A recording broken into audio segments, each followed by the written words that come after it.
اعوذ باللہ من الشیطان الرجیم بسم اللہ الرحمن الرحیم۔ الصلاۃ والسلام علیکہ یا رسول اللہ، الصلاۃ والسلام علیکہ یا حبیب اللہ۔ میرے پیارے بہنوں، بھائیوں، بزرگوں، دوستوں، السلام علیکم۔ آج میں آپ کی خدمت میں حاضر ہوا ہوں۔ یہ جو جسم میں گلٹیاں ہو جاتی ہیں، ٹیومر ٹائپ ہو جاتے ہیں جسم میں، جلد کے اندر یا اندرونی یا گلے میں یا گلے کے باہر یا گلے کے اندر، یہ کس وجہ سے ہوتی ہیں اور اس کا کیا علاج ہے؟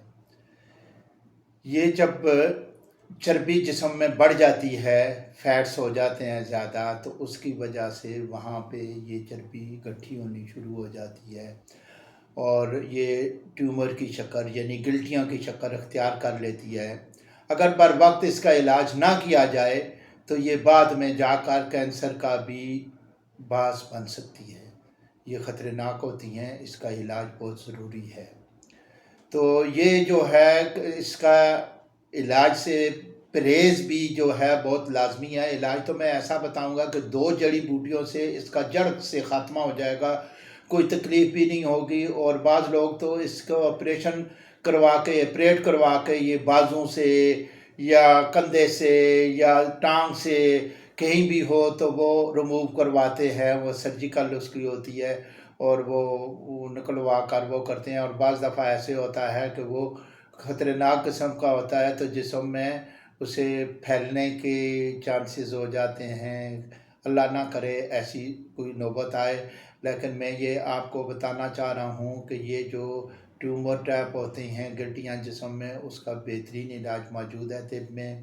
اور آپ جو ہے خوراک بھی آپ سادہ استعمال کیا کریں، ایسے چکنائی سے پرہیز کیا کریں تاکہ اور بیماریوں کے ساتھ ساتھ ہارٹ ٹربل، بلڈ پریشر، ان کی یعنی جب یہ جو چربی فیٹس بہت زیادہ جسم میں ہو جاتے ہیں تو اس سے شوگر کا ہونا، ہارٹ ٹربل ہونا، بلڈ پریشر کا ہونا، یہ انہی وجہ سے ہوتی ہیں۔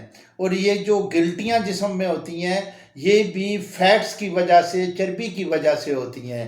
ایسی چیزیں کم استعمال کریں کہ جو چربی کا باعث بن رہی ہوں۔ تو اللہ شفا تو اللہ کی ذات دیتی ہے، نہ میں دے سکتا ہوں نہ بڑے سے بڑا ڈاکٹر دے سکتا ہے۔ تو اس کے لیے آپ یہ نسخہ نوٹ کریں۔ یہ نسخہ بہت ہی مجرب قسم کا نسخہ ہے، بڑا بہترین نسخہ ہے اور یہ 100% یہ آپ کے جسم کی جو گلٹیاں ہوتی ہیں انہیں ریموو کر دے گا، چاہے اندرونی ہوں چاہے بیرونی ہوں۔ تو سب سے پہلے تو آپ کچنار درخت ہوتا ہے، اس کی چھال لے لیں 20 گرام۔ دوسرے نمبر پر سہانجنا بوٹی ہوتی ہے۔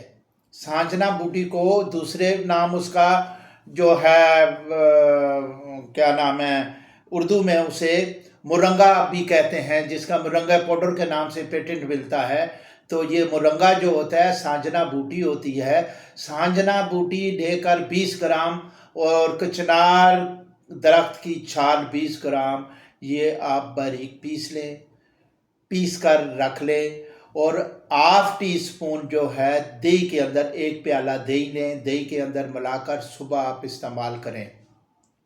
یہ تقریباً 15 سے 20 دن آپ استعمال کریں، آپ دیکھیں گے کہ اس کے کتنے بہترین رزلٹ آ رہے ہیں۔ اور یہ جو ٹیومر بنے ہوئے تھے، یہ گلٹیاں سی بنی ہوئی تھیں، یہ گلٹیاں ریموو ہو گئی ہیں، ختم ہو گئی ہیں آہستہ آہستہ کر کے۔ یعنی دوائی ختم کرنے کے بعد بھی اس کا اثر جو ہے جسم میں رہتا ہے۔ طب میں یہی ہے جڑی بوٹیوں کا، کیونکہ یہ سلو پروسیس ہوتا ہے، یہ فاسٹ اتنا نہیں ہوتا، لیکن یہ دیر پا ہوتا ہے، یہ مکمل جڑ سے ختم کر دیتا ہے یہ تمام بیماریوں کو جو بھی علاج ہوتے ہیں طب میں۔ تو میرے بھائیوں، یہ جو میرا چینل ہے اسے زیادہ سے زیادہ شیئر کریں تاکہ میرے بہنوں، بھائیوں، بزرگوں کو زیادہ سے زیادہ فائدہ ہو، یہ ان تک پہنچ سکے۔ اور یہ میری جڑی بوٹیوں والی جتنی بھی جو میرے نسخے ہوتے ہیں وہ بڑے کارآمد اور سستے ہوتے ہیں، اس سے لوگ فائدہ اٹھا سکیں۔ اور اسے شیئر بھی کریں اور لائک بھی کریں۔ اور جو نئے بھائی جو اس چینل پہ آ رہے ہیں اس کو سبسکرائب کر لیں، بیل آئیکن دبا دیں تاکہ ہر نئی آنے والی ویڈیو جو ہے آپ تک بر وقت پہنچتی رہے۔ السلام علیکم ورحمۃ اللہ وبرکاتہ۔ کل ہم پھر ملتے ہیں، کسی نئی بیماری کے لیے کوئی نسخہ آپ کو بتاؤں گا۔